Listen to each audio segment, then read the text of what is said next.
Right, question 11. We're looking at six-sided dice. Probability mark across on this scale here. What are the chances of you rolling a 9? Well, that's impossible. So you mark with a cross at 0. There's no chance of that not happening. Throw a fair 10p coin, mark with a cross the probability you'll get a head. So a head, well, you can get a head or a tail, so it's 1 chance out of 2. It's exactly a half. Here's a 8-sided spinner. Julie's going to spin the spinner once. The spinner will land on one of the colours, which is most likely to land on. So if you're looking along here then, for 1C, that was B, sorry, 11C. And the most likely is, well, red is showing up 5 times, so red is the most likely one. And for D, the probability that spinner will land on green, well, you've got 1 green, so it's 1 out of 1, 2, 3, 4, 5, 6, 7, 8. 8 chances. On to question 12, we've got a timetable to read. Train leaves Cambridge at 09:26. At what time should this train arrive in London? So Cambridge 09:26 to London, so we go down here, so it'll be 10:30 is our first answer, so that's 12A is 10:30. B, different train leaves Cambridge at 9:50, so this is this row this time. Work out how many minutes this train should take to get to London. So we're going from 09:50 all the way to 10:46. So we've got 10 minutes there. That gives us 10 o'clock.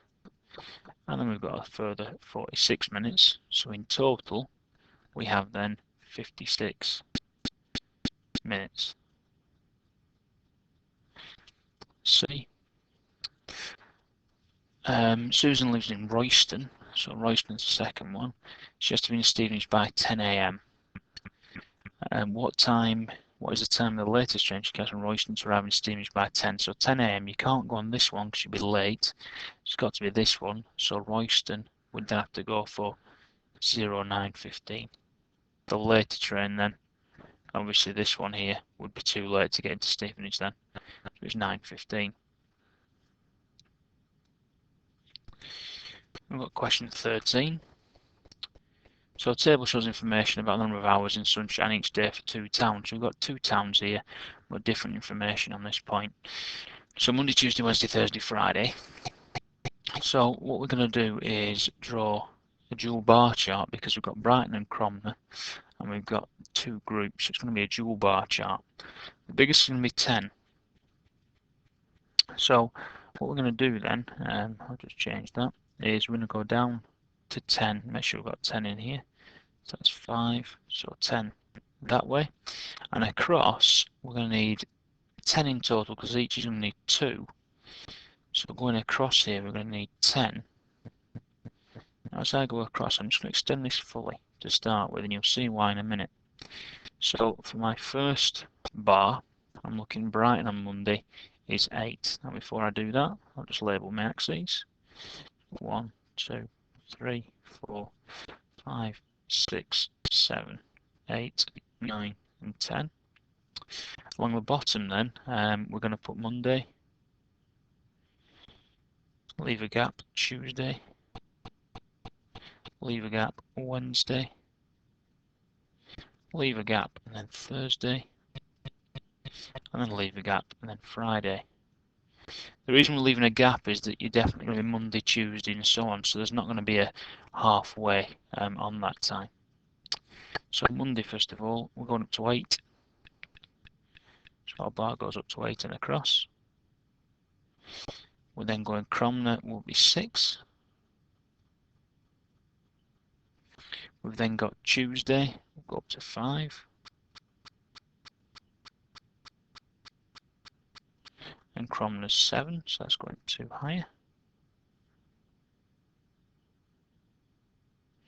We've got Wednesday, then that's all the way up to 10.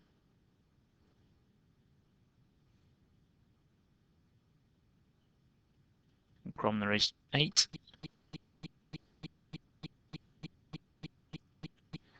Thursday then is 9.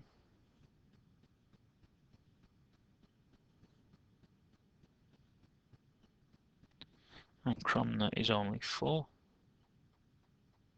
And then we've got Friday, which is all the way up to 8. And Cromner is 2. Obviously you won't have colours in the exam, so what I'd advise you to then do would be to shade in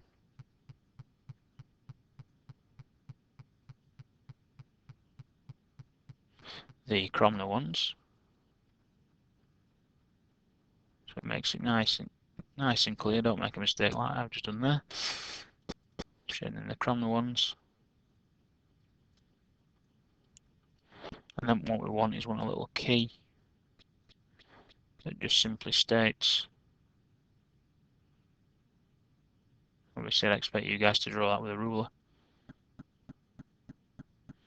That the blank would then be Brighton, and the shaded in one would be Cromner. Crommer, is it? Crommer. Some Cromner. So that's 13 then covered. 14. Here are the first 4 terms in a sequence. So we've got 14AI. So we've got 3, 9, 15, 21. Right on the next term, so it's going up in 6s repeatedly. So the next term then would be 27. Explain how you worked out your answer. So I added 6. Write down the 7th term of the sequence. So myself, I'd then actually write 27 here, so that's a 5th, then another 6 on is 33, then 39. So 39 is then in there. Jean says 58 is in the sequence. Is she correct? And then you must give a reason for your answer. So for part C, 58, is that going to be in this sequence? Well, if we notice, we're getting 3s and 9s repeat here. We're also getting 1s and 5s and 7s. So there isn't, would it be? No. And why? Because no numbers in the sequence end in an 8.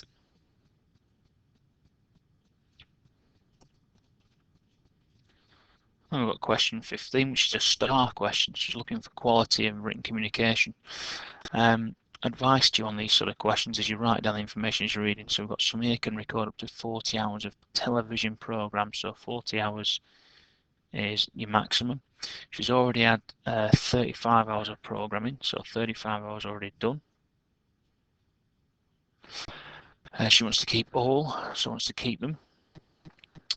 There are 3 more programs Samir wants to record: game show, a film and a reality show. Can Samir record all 3 programs on a TV recorder? You must show all your working.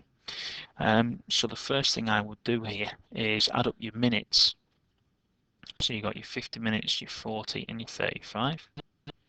So if we add them up first of all, give us 5 there, 7, and that will then give us 12. So we've got 125 minutes. Now that's equal to 2 hours and 5 minutes.